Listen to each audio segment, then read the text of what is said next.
Welcome to Mosik Café. Pull up.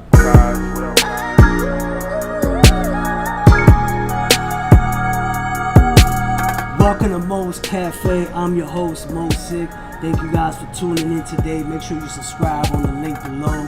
Listen, I want to get right into this thing. Do you? Of course. Ladies and gentlemen, I have with me Xenia. She is a high school student right here at Harvard Westlake, here in Los Angeles, California. And we're just going to get right into this. So I am a high school student at Harvard Westlake, Yes. and I'm currently a senior. So I'm in the midst of college applications. Do you have senioritis? No, not even close. So much stress, yeah. Okay. But it's stress that all seniors are facing right now. Something that I'm pretty passionate about is the fact that I am one of the LASO leaders, but that's a club here at Harvard Westlake. It stands for Latin American Hispanic Student Organization. Okay. So that's where we get to essentially just have all Latinos together, and we do a lot of things. We have Monday weekly meetings, so that's where we get to discuss. We have events that we do. We bring all school assembly speakers to come and speak to the entire school, and we just bond. It's really fun, and I love doing it. I think it's a great way to be a part of my community. Actually, it is fun. You guys even do events with food. We do. Because that's how I got to know about you guys, and the food was off the hook. It was so good. Yeah. And then I got to hear you speak at one of the events there. So I really like that this whole community thing that you guys have here at Harvard Westlake. What's your role? So you started already went into this. What's your role in this in the whole organization? Well, I'm one of the 5 LASO leaders, and we all plan together the Monday meetings that we do and all the events that we do. I think for me, it's more of I think essentially what my role is to guide a lot of the members that are in the club, and to also kind of guide the leaders, because now it's my second year being a leader.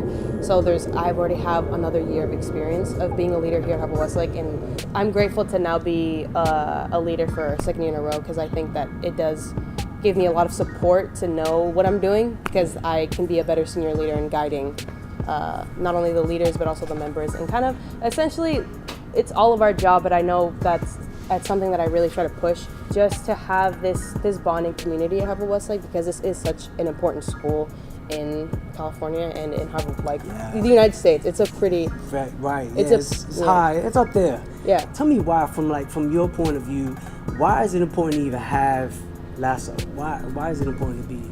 There's a lot of reasons why it's important. So there's a lot of discrepancies between the population of Latinos in Los Angeles and LA County and the population of Latinos in Harvard Westlake. It's very large, the difference. There's I think right now it's almost 50% in Los Angeles, the Latino population is continuously growing. And in Harvard Westlake, it's a very small, I'm going to say maybe around 10%, it might be a little less, it might be a little more. Okay. So that's very different compared to the 50% of Los Angeles. And it's just a completely different culture. We have people that are coming in from areas that aren't a lot of the areas that other people at Harvard Westlake come from, and a lot of different cultural backgrounds, family history. It's just very different here, and you have this kind of culture shock, especially if you go to a school that's mostly Latinos, and then you come to Harvard Westlake that's mostly white people, because that's just simply a fact of how it kind of works out.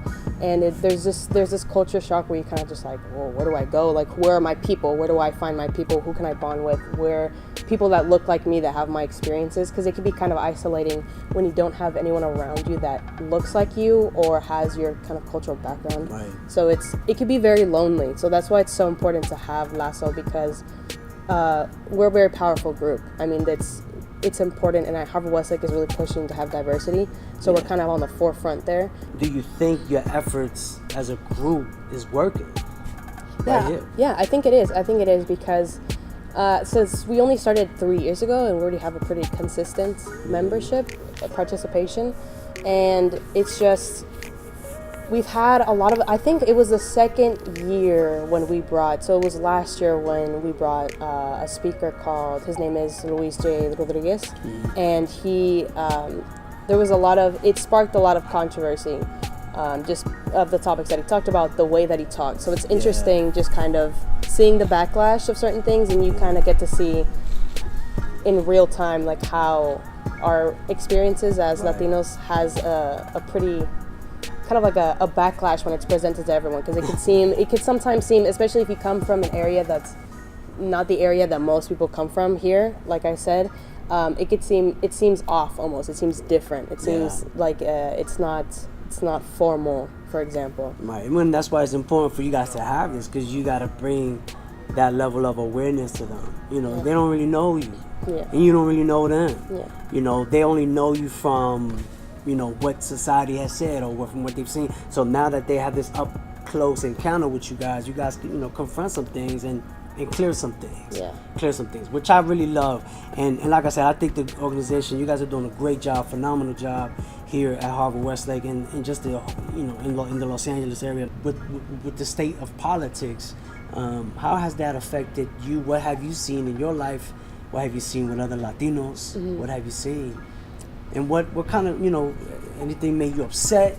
Things that have been fair, unfair, like, let's, you know, put it out there. Yeah, I think there's so many different things. Oh, absolutely. There's so many different things, and it's the more that you read about it, the more you know about it, it's more and more scary. Like, you see how much things are at stake. Just being as a human being, it's a game, really, because, you know, it's just Republicans and Democrats trying to take control of Congress and playing on their own legislative agendas. Who can pass what policies you want to do, how to continue Trump's policies or be against them. It's just a whole game, and it's frustrating because it's, you know, we're the people that are being affected by it the most.